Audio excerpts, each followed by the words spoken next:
Itu biasanya lebih ke sisi mananya itu? Lebih ke pipeline atau lebih ke sisi rigging atau lighting Nah, simulasi atau lebih ke sisi mananya biasanya diperlukan programming di proyek yang Tergantung. biasanya Mas Gaga kerjakan?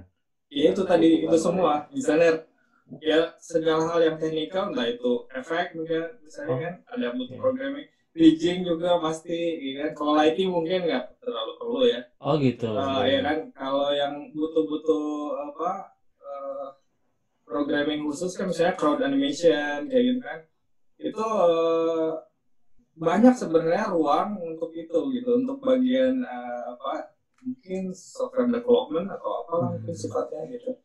Eh, dan ada profesi-profesi khusus yang benar-benar bukan seniman gitu sebenarnya, bukan pekerjaan seniman.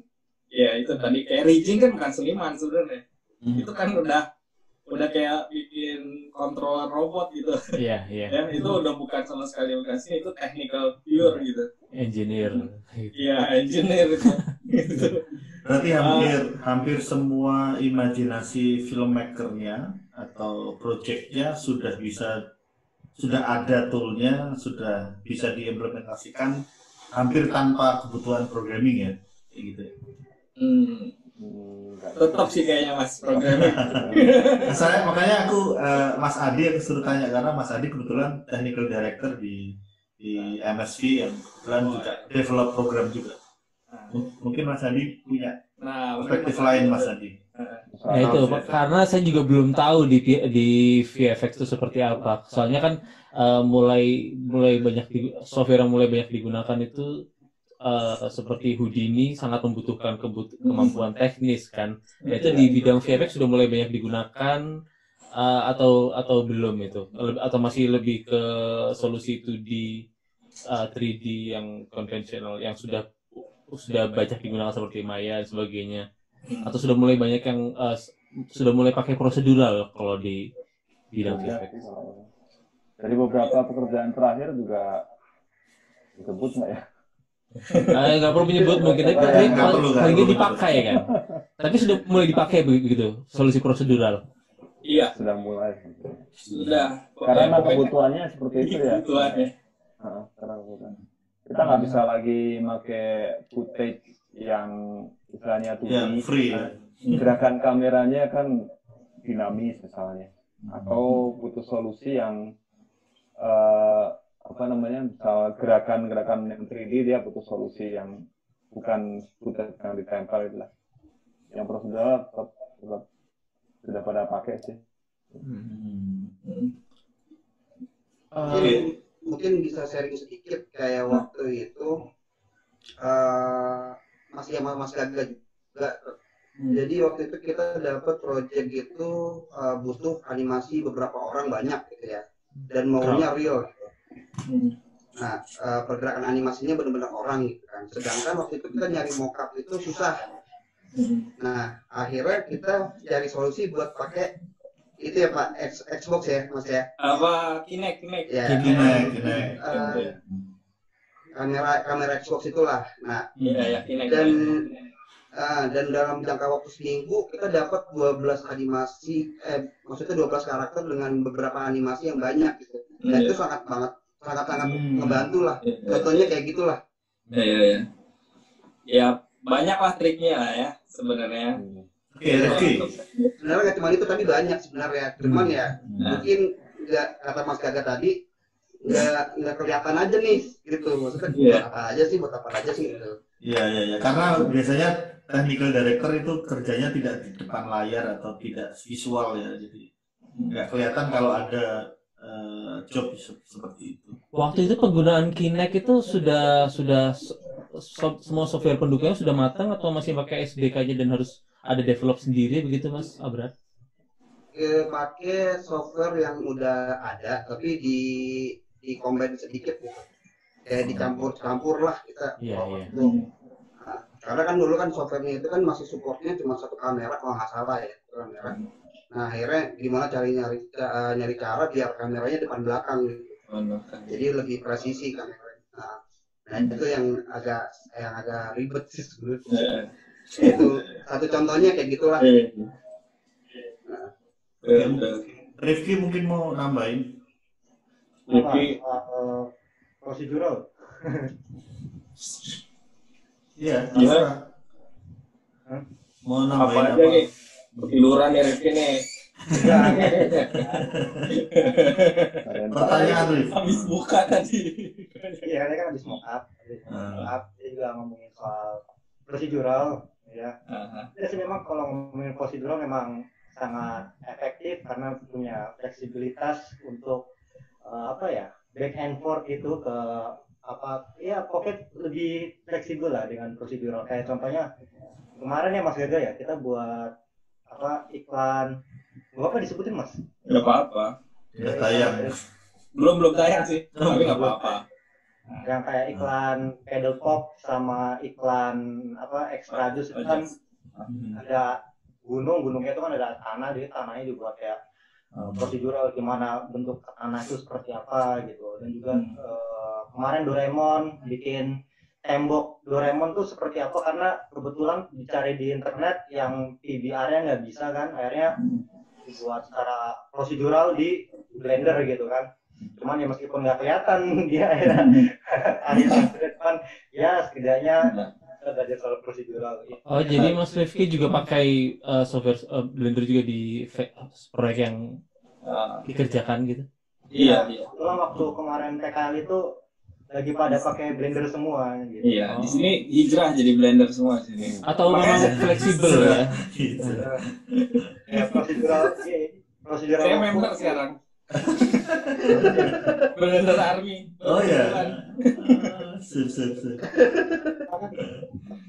Karena kan biasanya kan kalau misalnya kita kerja kayak biasanya kan kayak tradisional ya, kita kerjain satu maka hasilnya juga satu. Tapi kalau misalnya prosedural kan kita buat satu tapi kita bisa bikin output yang banyak gitu. Jadi ya prosedural jadi efisien lah ya. Efisien ya, cepat gitu kan.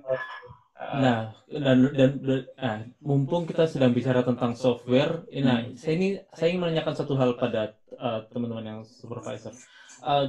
Kita sering mendengar ungkapan software hanya alat, tapi kemudian kan di bidang VFX ada hubungannya dengan budget, dengan deadline, berarti software ini juga harus cukup efisien. Sementara kan nggak semua software bisa mendukung produktivitas artis dengan tingkatan yang sama. Jadi saya ingin menanyakan kalau untuk proyek-proyek yang dikerjakan sekarang, seberapa penting penggunaan software tertentu untuk mencapai hasil yang dibutuhkan dengan budget dan deadline yang dengan jadwal yang maksimal optimal. Kalau buat Mas Telik dulu mungkin. Kalau misalnya saya sebagai supervisor misalnya, untuk penggunaan software itu tergantung dari yang pertama intinya itu adalah pada hasilnya. Ya kayak seperti ini, terus mereka mau pakai software apa ya terserah studionya masing-masing sih. Oh terserah, jadi bukan karena misalnya Mas Telik sudah mengetahui bahwa software tertentu bisa relatif lebih cepat dalam pengerjaan, tapi untuk hal-hal tertentu misal yang disebutkan untuk efek-efek misalnya api, asap, ledakan dan sebagainya itu memang perlu software spesifik yang bisa melakukan. Tapi untuk cuman compositing kan nggak ada software. Oh, compositing nggak harus tertentu, misalnya Nuke, ya misalnya kapabilitasnya seperti apa begitu yang, tapi memang nggak harus berarti. Iya, memang tergantung studionya. Tapi untuk kualitasnya memang beda sih kalau misalnya antara kalau saya menyebut software misalnya dalam Nuke sama After Effects kan hasil di filmnya nggak beda. Misal mengatasi untuk kedalaman warna sampai berapa bit, Nuke tuh mungkin lebih fleksibel. Tapi balik ke studio masing-masing juga sih. Oke. Gagak kasih masukan ada. Tergantung masing-masing itu ya. Hasilnya ya, yang penting hasilnya. Ya. Maksudnya kalau kita sih melihat software itu kan memang tadi alat, dan kita lihat alat itu keunggulannya di mana, ya kita manfaatin aja mana yang punya kelebihan dan kemudahan, kita pakai bagian situ gitu. Misalnya pakai software yang emang punya kelebihan di bagian yang kita butuhin gitu kan. Jadi kita mix aja gitu. Kita mix aja, nggak ada batasan kita harus pakai software apa, tapi ya memang harus direncanakan ya, maksudnya alur kerjanya supaya setiap, mungkin kalau misalnya studionya lebih dari satu, itu gimana secara workflow berjalan dengan sempurna gitu kan. Di si Anu pakai apa, ini pakai apa, tapi gimana terintegrasi gitu. Tapi yang jelas pasti semua didiskusikan secara teknis juga, jangan sampai nanti kan ada masalah ketika di meet itu ada potensi masalah kan itu. Tadi intinya semua software itu punya kelebihan dan kekurangan. Nggak ada software yang sempurna lah ya, maksudnya kita lihat lah kenapa kita hijrah ke Blender, karena sekarang Blender yang baru ini kan juga banyak kelebihannya gitu kan.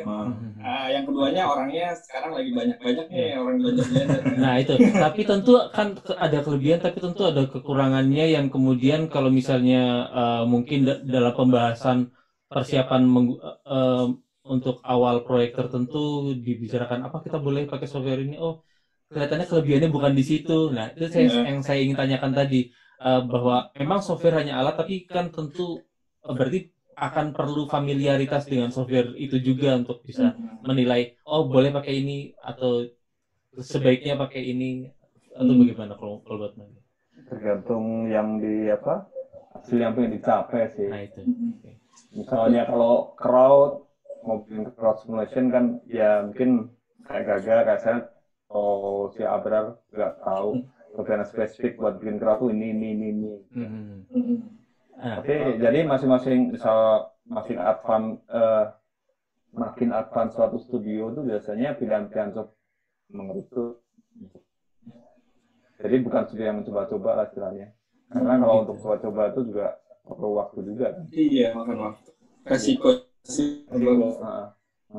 Intinya rendernya PNG square lah ya. Enggak Mas. Enggak. Iya. Ya 2 bit.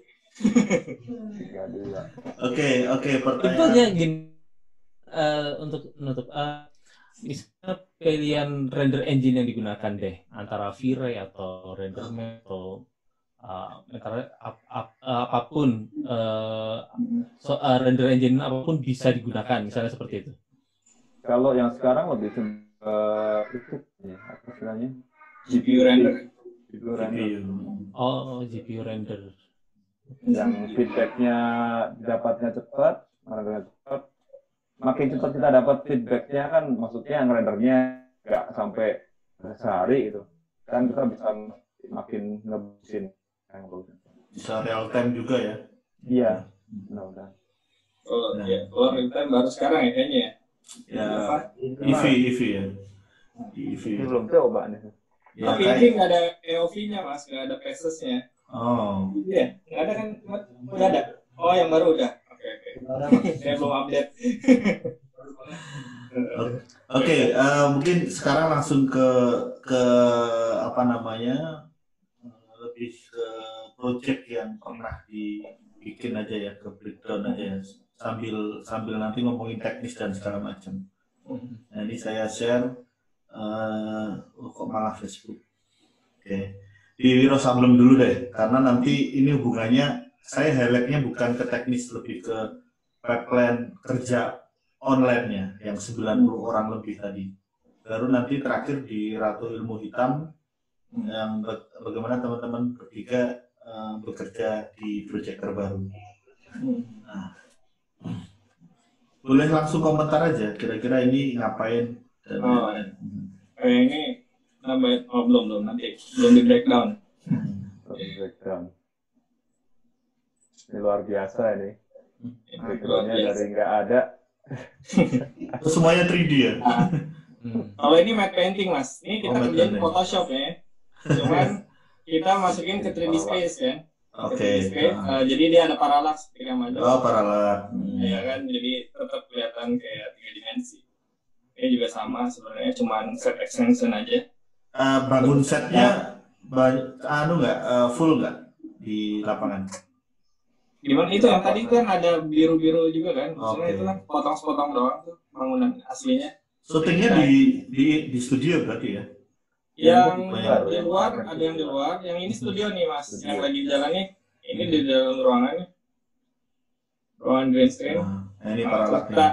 ekstensi juga. Kalau ini objeknya 3D, kita bikin objek batu yang apa, secara karakter batunya mirip dengan batu yang ada di set gitu. Jadi kelihatan nyambung. Begitu ini juga orangnya disuting kepisah, jadi kita susun di compositing semua. Solusinya 2D. Nah, ini juga sama sesuatu ini, terus ada penambahan partikel juga. Nah ini supaya pukulannya lebih, kalau kata bahasa Ricky, epic. Lebih epic bahasanya Ricky. Superhero punch. Iya. Nah ini sebenarnya pukulannya nggak seheboh itu. Ya kita nambahin inilah si batuan. Ini juga poligonnya tuh sangat besar dan teksturnya juga resolusinya besar banget gitu. Ini kan harus di Udin. Ya, jadi kalau resolusi rendah itu kita nggak bisa real, karena real itu sangat super high res gitu. Bedanya visual effect dan animasi itu ya salah satunya adalah tingkat detailnya itu yang menjadi tantangan teknis yang sangat berat gitu. Karena harus menyerupai real ya. Itu. Nah kalau yang ini prosedural juga nih, partikel. Kita harus bikin orang yang transparan ceritanya. Nah ketika dipukul dia akhirnya bertransformasi jadi orang lagi. Jadi maksudnya jadi ke bentuk normal. Sama juga self extension. Itu dan bukan belakang itu matte painting tuh Mas. Ini pakai 3D semua Mas. 3D semua. Ya ini juga yang ya kita juga masih belajar lah di project ini. Gimana kita ngebersihin green screen. Ternyata bukan hanya 3D yang harus kita gimana ya? Kita mungkin udah menguasai 3D ya, cuman di compositing kita masih banyak belajar lah. Ini juga mungkin nanti kita juga di dalam persiapan syuting, di saat syutingnya gimana ngejagain jangan sampai nanti ada masalah ketika di editing gitu kan. Ini kita masih belajar juga. Tapi ya ini udah yang terbaik lah yang kita bisa capai pada saat ini. Maksudnya pada saat itu ya. Dengan deadline, budget, dan tim ya. Iya gitu. Sampai Mas Klik tuh tambah langsing ya. Perannya nambah seharusnya. Dan berubah setelah proyek ini. Mas Klik susah gemuk ya. Iya emang. Dari dulu. Iya. Genetik. Nah ini. Ya di sini banyak simulasi partikel yang ya prosedural pastinya. Ini Gaga ya supervisinya ya yang. Oh ya. Ini kebetulan bagian yang saya kerjain doang, Mas. Jadi project ini tuh sebenarnya kan dibagi sama beberapa studio. Nah, itu sebenarnya yang manage tuh Mas Klik lah. Nah, yang shot-shot ini ada beberapa scene yang khusus kita yang kerjain full gitu. Mas Klik lah yang koordinasi dengan banyak studio ya. Itu mungkin Mas Klik lah yang cerita. Itu soal karisma kalau itu. Oh iya. Iya Mas Klik ada tambahan Mas Klik. Oh iya soal tim tadi Mas. Teknik udah dibahas Gaga ya. Dan aku pikir nanti teman-teman yang dengar bisa istilah-istilahnya akan nyari sendiri di Google atau di YouTube. Mungkin sekarang lebih ke bagaimana kebutuhannya waktu itu siapa ya Mbak Lala Timothy ya atau Piclock ya.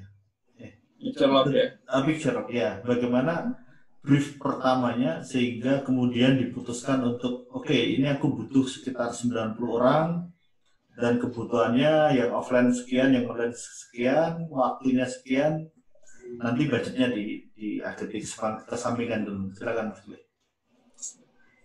Kebetulan kalau saya sendiri untuk terlibat di project ini kan udah di bagian tengah tuh, udah di bagian part editing dan ke belakang.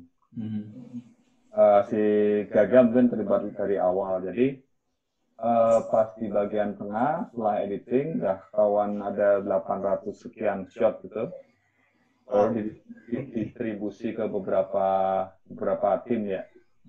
Ada yang memang satu kelompok atau tim yang advance-nya di art misalnya, ada yang tim yang advance di 3D dan sebagainya. Jadi udah dibagi ke beberapa tim atau studio yang sesuai dengan kemampuannya. Itu untuk karena saya pribadinya di tengah ya cukup lumayan keteteran. Ada yang keselip, ada yang waktu dia ada di review, loh ini harusnya ada tapi kok nggak ada.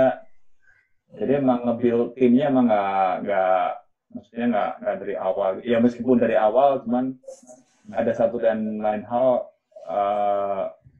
yang buat berusaha tadi lewat. Tapi setelah udah dapat timnya, ya dia mulai mengkoordinasi dari situ pembagian shotnya. Jadi biasanya kalau di film itu yang ideal tuh sebenarnya untuk studio tuh mengerjakan shot dari awal sampai akhir maksudnya. Dari pre-production ya. Idealnya. Misalnya contohnya ini misalnya. Itu kalau bisa satu studio ngerjain dari istilahnya rotoscopingnya, terus bikin aset paintingnya sampai compositing. Jadi tahunya ini ada konsep artnya nggak mas? Kayak aku dengar ada. Chris Lee ya, Caravan ya waktu itu ya. Chris Lee. Ini termasuk salah satu kerjaan yang konsep artnya cukup di standar ya, cukup standar, cukup keren tuh. Sangat ideal sih mas. Ideal, iya. Sangat Jadi ideal sih. teman-teman CGI untuk ngerjain misalnya untuk konsep bahkan untuk pagar gerbangnya pun udah didesain dari awal. Waktu itu ada risetnya ya. Ada itu production design. Dia sangat strict banget dari awal udah didesain dari itu, terus masuk ke Chris Lee, didesain lebih detail lagi untuk konsep artnya. Dia masuk ke kami ke tim CGI. Jadi membantu sih buat mengarahkan look-nya seperti apa. Karena untuk dalam satu film untuk menjaga look-nya dari awal sampai akhir itu sangat penting juga. Itu kayak ada Alkitabnya deh. Maksudnya buat aturan nih kalau bikin ini kayak termasuk animatiknya ya dari studio Caravan ya. Udah langsung animatiknya. Animatik belum sih. Belum sampai sih. Tapi istilahnya waktu itu ada yang apa? Video board istilahnya. Jadi kalau video board. berantem terus direkam gitu. Video board. Mas Gaga tadi menyebut production design ini luar biasa konsep artnya. Berarti ini bukan satu hal yang familiar ditemui di proyek-proyek yang sebelumnya ya. Rata-rata nggak kayak gitu ya. Ini bisa disebut paling pertama ya Gaga? Iya, kalau beberapa kali film sebelumnya nggak ada konsep art yang detail ya. Kalau ini seperti standarnya Hollywood lah kalau untuk konsep art ya. Sayangnya ya tadi kayak Mas Klik bilang, kita masuk nggak dari pre-production, jadi kita begitu masuk udah post-production, dan kita ini secara mental, secara pemahaman atas proyek film ini, kita tuh masih ngeraba-raba ini tuh mau bikin apa sih gitu. Itu yang jadi masalah, kita nggak tahu mau bikin apa. Begitu dikasih editan green screen ini kita nggak tahu mau kan. Masalahnya kan kita nggak ikut di dalam proses awal gitu kan. Walaupun saya sedikit lebih awal ya, tapi nggak jauh beda dari Mas Klik, kayak cuma beda sebulan doang paling. Dan itu pun udah di masa post production sama gitu kan.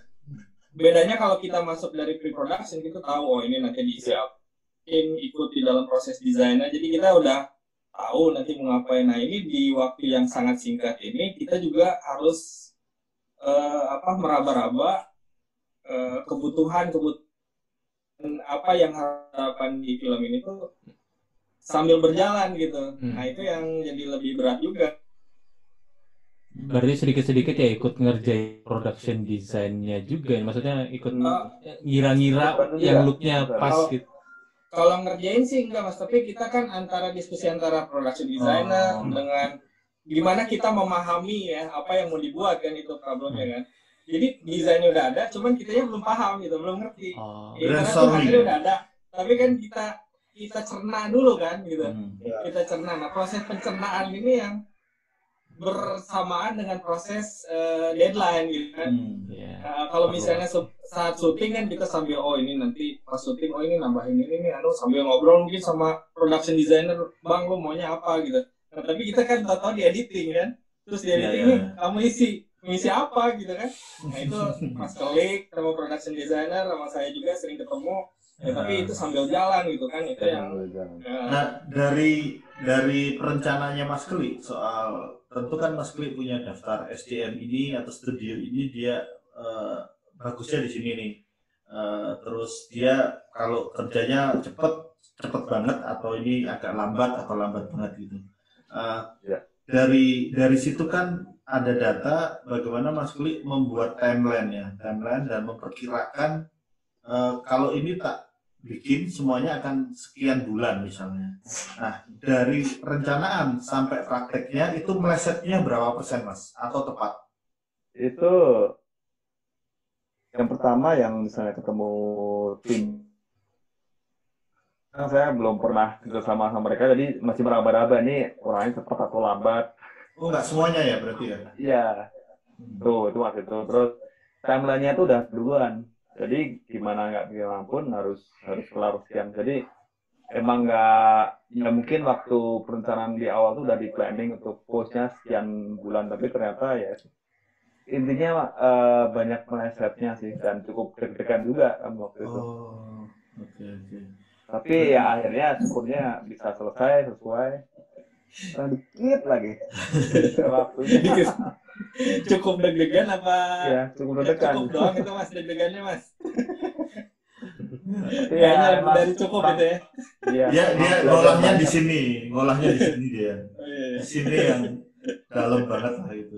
Nah, dan tentu ini ya Mas, ya itu aku bilang di depan tadi, kalau jadi ilmunya di kesalahan atau di seninya di apa namanya di file-nya itu ya. Dan setelah ini aku yakin hampir mungkin bisa 100% perfect lah kayak gitu. Ya, mudah-mudahan.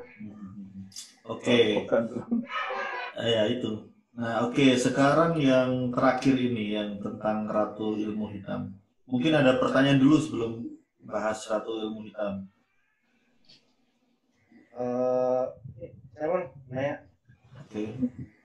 Boleh. Tentang Unreal Engine 5. Kemarin kan Mas Gaga kan ngomong soal poligon yang kebanyakan dan juga tekstur yang besar. Cuman ketika berapa hari yang lalu kan ada Unreal Engine 5 kan keluar dan kasih tahu bahwa kita nggak perlu yang namanya Retopo lagi ya kan. Kita tahu udah dari ZBrush langsung taruh aja di Unreal dan dia yang bakal menangani ya jumlah polinya itu. Nah, dengan adanya ini kira-kira bisa menjadi cara kita nggak sih buat efektivitas, buat misalnya ntar visual effects akan datang misalnya buat bisa nggak kita menggunakan Unreal Engine 5 seperti itu ya kan? Karena kita nggak perlu bikin LOD kayak gitu, kayak sebuah hitam aja gitu kan. Kenapa bisa seperti itu? Yang mana kalau misalnya kita kayak itu kan bisa di offline editing, yang mana butuh waktu lama, makin banyak poligon, makin besar tekstur kan makin lama. Oh ini bisa real time gitu. Kira-kira kamu mau curi start ya Rifki ya? Kamu mau curi start ya? Ntar bantuin lah. Iya benar. Kira-kira bakal dipakai nggak di industri visual effects yang seperti ini nih? Oh, bakal. Gitu kan? Saya jawab kali ya. Iya boleh.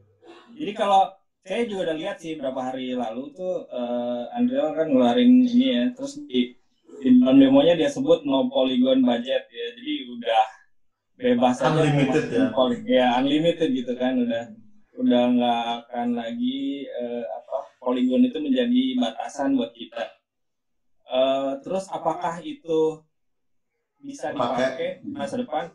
Kalau saya lihat sih ini akan jadi masa depan CGI pasti ya, teknologi ini pasti akan jadi kemudahan bagi kita di masa depan. Cuman untuk saat ini yang saya tahu Unreal Engine ini kan dibuat untuk game engine ya, bukan untuk visual effect production. Karena visual effect production ini harus memasukkan kamera tracking misalnya, terus gimana dia menghasilkan AOV atau passes. Ini kan hasilnya udah jadi aja begini, tapi kita nggak bisa color correction gitu. Walaupun ini real, ketika kita combine dengan real shoot, itu kan kita harus masuk ke compositing ya, compositing yang warnanya itu kita harus samain antara real shot sama CGI. Jadi nggak sama kalau kita lihat ini full CGI real banget, tapi begitu kita combine dengan real shot tetap harus ada adjustment. Nah nggak bisa hasil render yang flat render kayak gini gitu. Kita butuh separate passes gitu untuk bisa mengkoreksi supaya blending. Nah ini untuk saat ini sih kita belum bisa pakai pastinya ya. Yang saya tahu ya karena saya nggak tahu deh apakah kamera tracking bisa masuk ke sini atau enggak gitu. Udah gitu apakah hasil renderingnya untuk production standar atau enggak gitu. Itu sih. Tapi kalau kita lihat Unreal berarti ini masa depan kita nih. GPU render kurang lebih akan seperti ini di masa depan. Di mana teknologi ini diaplikasiin ke render engine untuk production. Itu sih. Kalau dari point of view saya ya. Gitu. Iya. Terus saya kasih masukan dikit. Kalau Abror? Kalau ya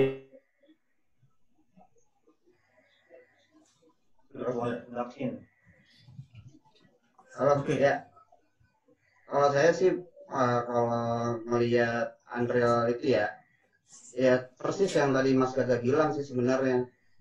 Jadi nggak segampang itu gitu. Sama kayak Lumion 5, Lumion 6 itu kan udah real juga kan. Tapi untuk pipeline VFX itu masih belum bisa dipakai kecuali mungkin untuk scene-scene yang udah full 3D kayak arsitektural atau apa gitu dan tapi yang nggak bisa dikombin dengan objek-objek yang video direkam di shoot gitu.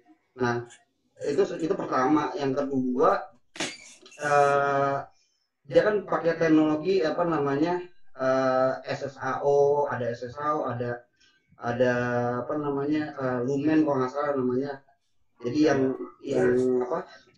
yang global inherentnya itu udah mendekati asli gitu kan. Tapi kan kita nggak tahu itu mendekati aslinya berapa persen sih? Apa udah sampai 90% apa 95% gitu.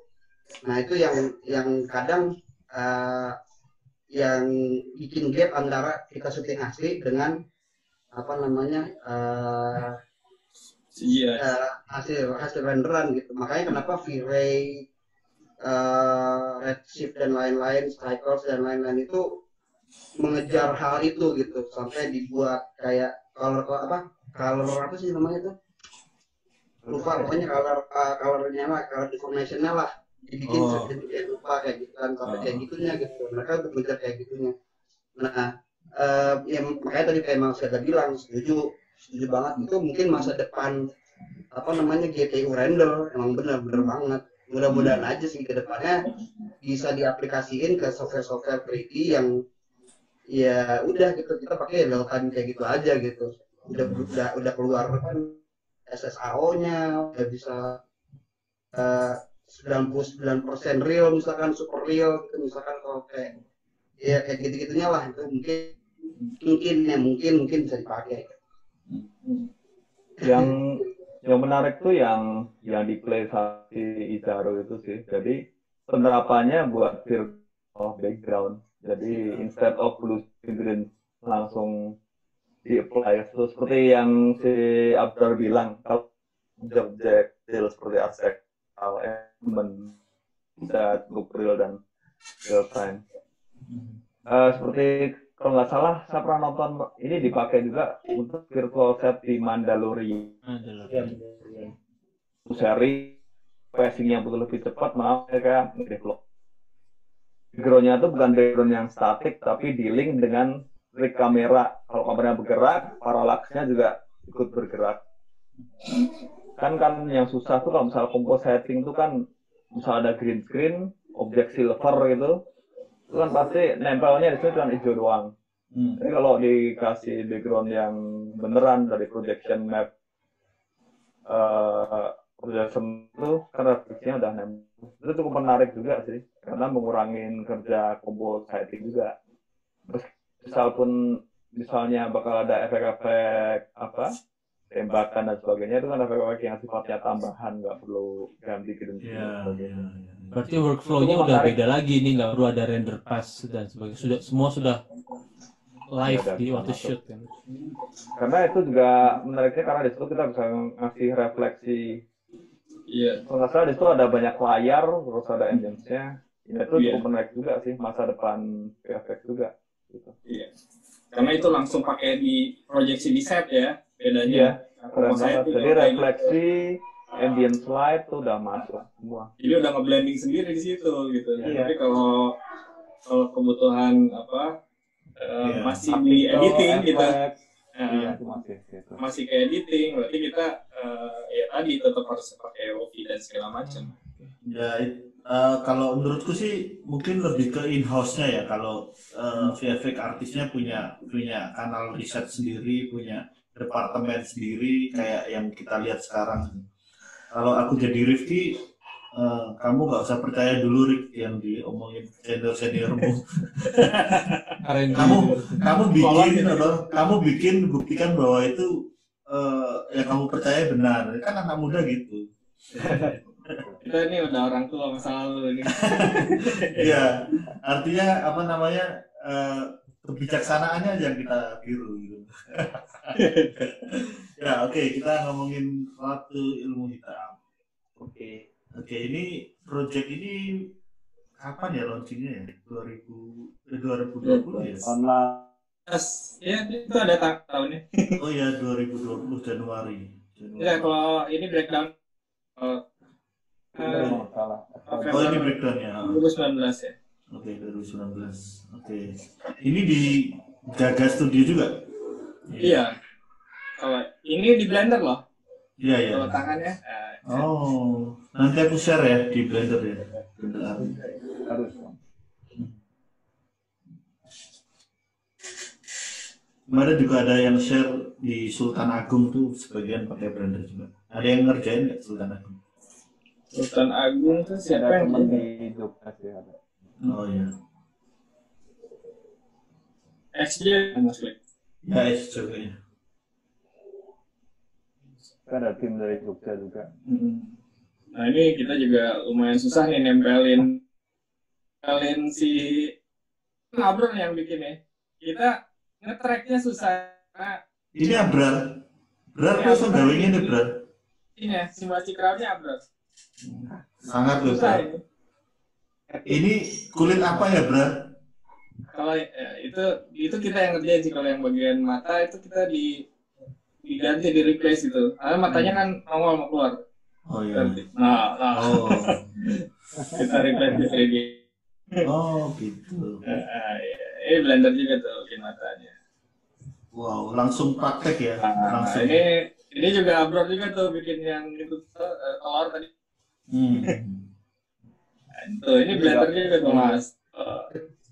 Simulasinya ya. Iya kepalanya dibikin lagi terus proyeksi itunya. Gambar aslinya diproyeksi ke 3D terus tambahin rambut simulasi. Karena kalau nggak simulasi kelihatan banget kan bohongan gitu. Iya betul. Harus kelihatan dynamic gitu pas rambutnya jatuh. Ini compositing aja, digital compositing. Ini aku nggak melihat cacatnya ya di sini. Susah. Bolak-balik kok. Kita juga bolak-balik soalnya ngerjainnya ya. Kalau kelihatan poles lagi. Iya. Banyak sih di bagian-bagian itu yang kita sulit ya. Terus kayak baju itu juga kayaknya sulit juga. Aku jarang lihat yang mekanik ya. Rata-rata organik ya. Iya. Belum tema filmnya belum ke sci-fi atau apa sih. Tema filmnya sci-fi. Mungkin seru juga sih. Seru itu kalau. Iya seru kalau ada. Kita nunggu aja nih yang bikin skrip. Ini juga kayak tadi.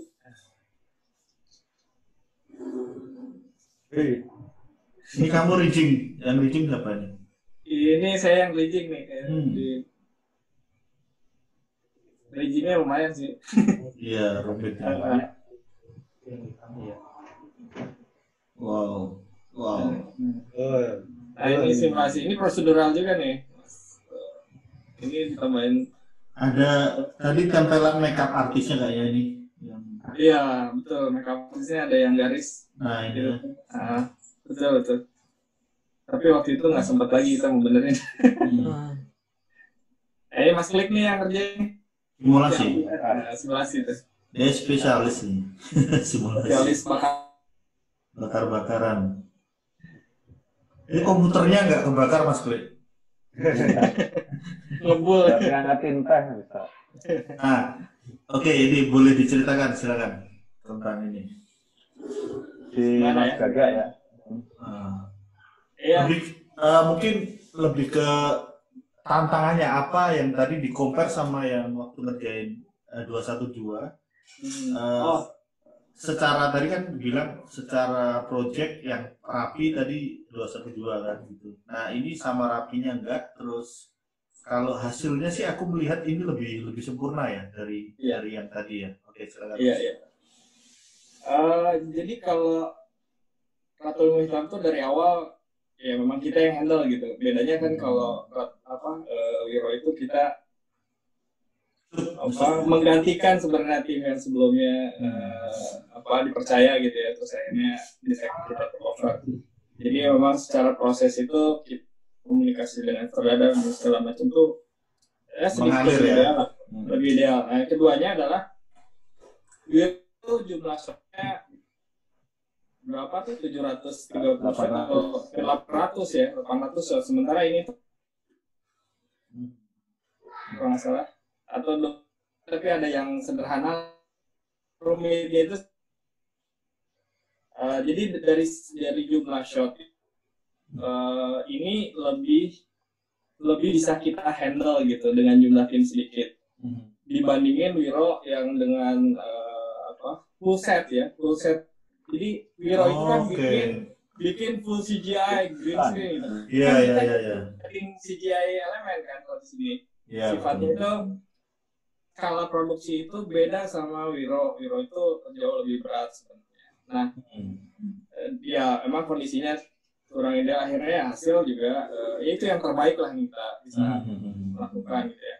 Tapi di sini kita buktiin lagi, maksudnya dengan jumlah shot yang proporsional, dengan waktu dan segalanya yang proporsional, kita bisa ngasilin kualitas visual effect yang lebih rapi lah, lebih sempurna.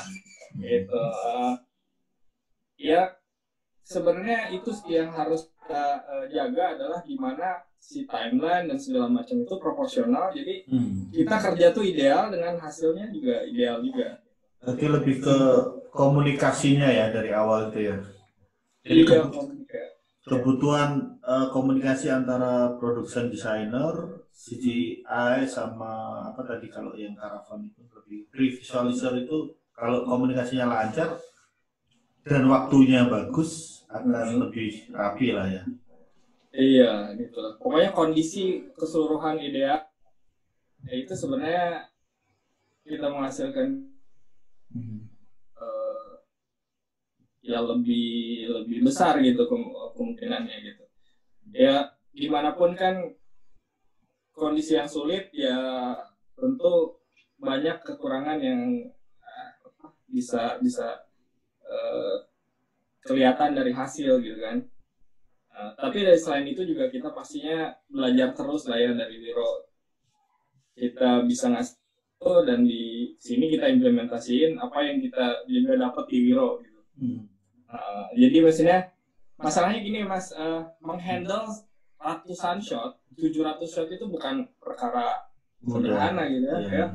Ini tuh butuh pengalaman gitu ya. Kita juga di Wiro juga agak sesak napas juga ya.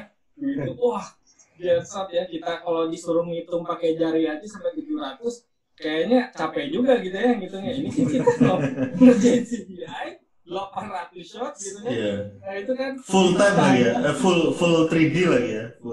Dan kita jadinya kan ngitung, berarti kita sehari berapa shot gitu. Wow. Iya kan, sehari harus berapa shot, satu orang harus berapa shot nih, sehari harus keluar berapa shot. Kan kita matematika hitungannya ini countdown kan, ini berapa hari ke depan kita atau berapa bulan ke depan kita harus selesai. Berarti setiap hari harus selesai berapa shot. Nah, misalnya ada elemen dikerjain di tempat lain, saya rotoscoping di tempat lain, itu harus selesai kapan, karena kalau misalnya terlambat dia datang, berarti target kita nih untuk setiap hari dapat berapa tuh nggak bisa. Kan? Jadi